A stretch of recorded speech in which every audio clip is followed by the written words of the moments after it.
তো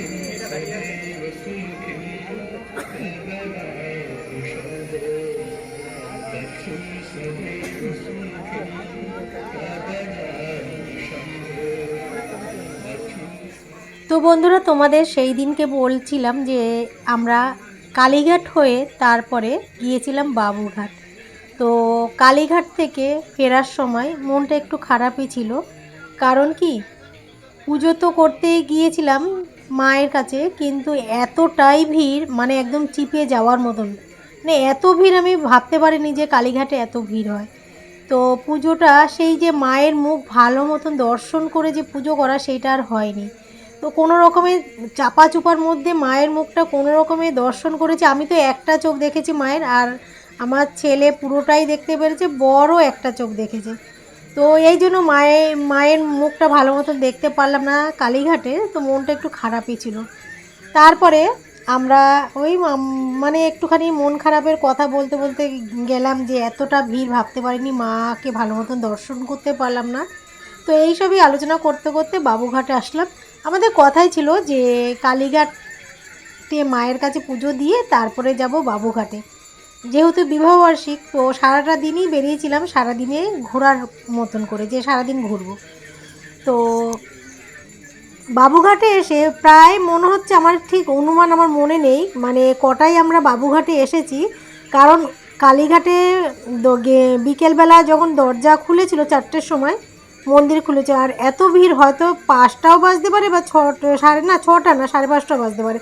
কারণ এইখানে যে বাবুঘাটের আরতি, সন্ধ্যা আরতি, সেটা কিন্তু 6টার মধ্যে শেষ হয়ে গিয়েছিল।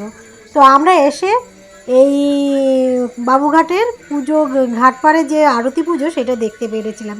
তো হয়তো 5:30টায় এসেছিলাম এখানে, বাসে করেই চলে এসেছিলাম। তো এসে মনটা বললাম না খারাপ হয়ে গিয়েছিল, তো মনটা একদম ভালো হয়ে গেল। তো এর আগেও অনেকে বলেছিল বাবুঘাটে গিয়ে একবার সন্ধ্যা আরতি দেখো, মন ভালো হয়ে যাবে। সত্যি বন্ধুরা, মনটা যতটা খারাপ ছিল ততটাই ভালো হয়ে গেল। তো এই যে আরতির এমন দৃশ্য, এটা মানে ভাবা যায় না, এত সুন্দর করেছে। আমি ভিডিওতে দেখেছি, কিন্তু স্বচক্ষে এই বিবাহবার্ষিকীর দিন দেখলাম, 13ই ডিসেম্বর দেখলাম। তো ভীষণ ভীষণ ভালো লাগলো। আর তোমরা যারা গিয়েছো তারাও জানো যে বাবুঘাটে এই ঘাটপাড়ে যে সন্ধ্যা আরতিটা হয়, কত সুন্দর হয় আর কতটা ভালো লাগে। তো এক এক ধাপে এক একটা জিনিস নিয়ে এরা আরতি করছে, সেই আরতিগুলো এতটাই ভালো লাগলো যে প্রথমে তো আমি ক্যামেরা করছিলামই না, এর অনেক আগে গিয়েছিলাম। তো আমি তো ভীষণ ভিডিও করি, তো আমার বর দেখতে পাচ্ছে যে আমি ভিডিও করছি না। আমার বর বলছে কি, ভিডিও করলে না? তো আমি বললাম যে হ্যাঁ করবো, ভিডিও করবো, দাঁড়াও আগে দেখে নিই। মানে মন ভরে গেল। গিয়ে অনেকক্ষণ কিন্তু আমরা দাঁড়িয়ে আরতি দেখছিলাম। তারপরে অনেক পরে এইগুলো তো শেষের দিকে আরতি, তার অনেক পরে আমি আরতির ভিডিও করলাম। তো যাই হোক, আমার ভীষণ ভালো লাগলো। আর দিনটা এতটাই ভালো মতন কেটেছে যে কি বলবো। যেহেতু কালীঘাট মন্দিরে মায়ের কাছে পুজো দিলাম, তারপরে আবার বাবুঘাটে এত সুন্দর দৃশ্য দেখলাম, এই সব মিলিয়ে মিশিয়ে ভীষণ ভীষণ ভালো কেটেছে। তো এই এই যে যারা এই আরতি করছে, কেউ একজন বললেন যে হয়তো এদের ট্রেনিং দেওয়াই থাকে। তো হ্যাঁ, হতে পারে, এত সুন্দর করে করে হাত ঘুরিয়ে ঘুরিয়ে আরতি করছে। তো এদের ট্রেনিং ছাড়া তো এগুলো সাধারণ মানুষরা পারবে না। এরা অবশ্যই পুরোহিত, কিন্তু সব পুরোহিত তো এত সুন্দর করে আরতি জানে না হয়তো। কিন্তু এদের যে হাত ঘোরানোর মানে কায়দাটা, যে হাত ঘুরিয়ে ঘুরিয়ে আরতি করে, এই জিনিসটাই আলাদা। তো যাই হোক, আমার তো ভীষণ ভালো লাগলো। তো তোমাদের দেখো, তোমাদেরও ভালো লাগবে। আর এইখানে একটা নিয়ম আছে যে আগে গরমকালে হয়তো 8টা অবধি হয়, আমি শুনেছি 6টা থেকে 8টা অবধি হয়। এইটা মনে হচ্ছে 4টে থেকে 6টা অবধি হয়। তো আমরা যখন আসলাম তখন মানে হয়তো 15 মিনিট ভিডিও করতে পেরেছি আমি। তো 15 মিনিটের মধ্যে 15 মিনিট ভিডিও করিনি, হয়তো 10 মিনিট কি 9 মিনিট ভিডিও করেছি। 5-7 মিনিট তো আমি 6-7 মিনিট তো আমি আরতি দেখেইছি প্রথমে গিয়ে। তো তারপরে ভিডিও করেছি। আর এইখানে দেখো চেয়ার পাতা, এইখানে নাকি চেয়ারগুলোতে বসতে টাকা নেয়, জানি না, কিন্তু আমরা যখন গিয়েছি চেয়ার খালিই ছিল না। তবে দেখার সুযোগ পেয়েছি। তাছাড়া বন্ধুরা, বসতে না পেরে বা বসার জায়গা না পেয়ে ভালোই হয়েছে, কেননা আমি তো ভিডিও করব, ভিডিও করতে গেলে হয়তো একটু দাঁড়াতে হতো, দাঁড়ালে পিছনে মানুষের অসুবিধা হতো। আর পিছনে যেহেতু দাঁড়িয়ে আমি ভিডিও করছি, তো পুরো সবার আরতিগুলো আমি ক্যামেরাবন্দি করতে পেরেছি।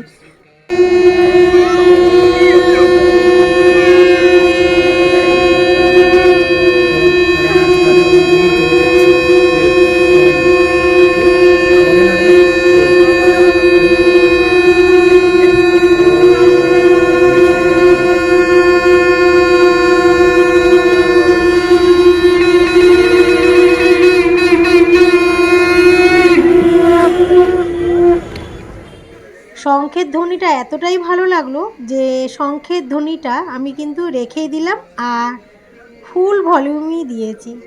তো কপিরাইট, তাছাড়া কপিরাইট আসলেও কোনো যায় আসে না, কারণ আমি তো আর আগের মতন ভিডিও দেই না। তো ভিডিও আগে যখন রোজ দিতাম তো একটা চিন্তা থাকতো কপিরাইট আসবে, আমার ওয়াচ টাইম কেটে যাবে, কিন্তু এখন না ওয়াচ টাইম না অন্য কোনো চিন্তা।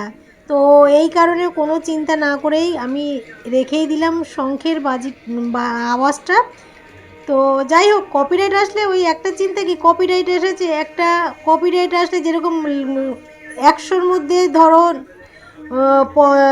20 পেলে লাল দাগ পড়বে বা 25 পেলে লাল দাগ পড়বে, আমাদের সময় তো 34-এ পাস ছিল, সেরকম লাল কালি যাতে না পড়ে। তো এই হচ্ছে ব্যাপার, কপিরাইট যদি আসে মনে হবে যে ভিডিওটার মধ্যে লাল দাগ এসে গেছে, যেমন ওই যে বললাম নম্বরের মার্কস যেরকম লাল কালি পড়ে সেরকম আর কি, এই জন্যই একটা চিন্তা। তো যাই হোক, শঙ্খের ধ্বনিটা বাজানোটা এতটা ভালো লাগলো, আওয়াজটাও এত সুন্দর লাগলো যে লাল কালি পরে পড়ুক তবু শঙ্খের ধ্বনিটা আমি রেখেই দিয়েছি।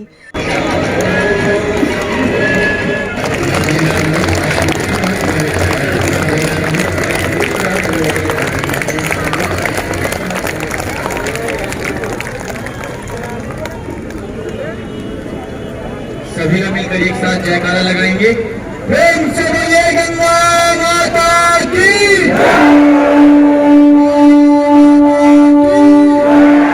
बाबा भूतनाथ की, बाबा विश्वनाथ की, पार्वती पते हर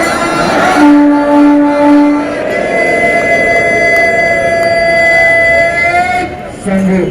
एक बार सभी दोनों हाथों को उठाते हुए मिलकर एक साथ जोर से एक बार जयकारा लगाएंगे। प्रेम से बोलिए गंगा माता की। आपको बच्चों को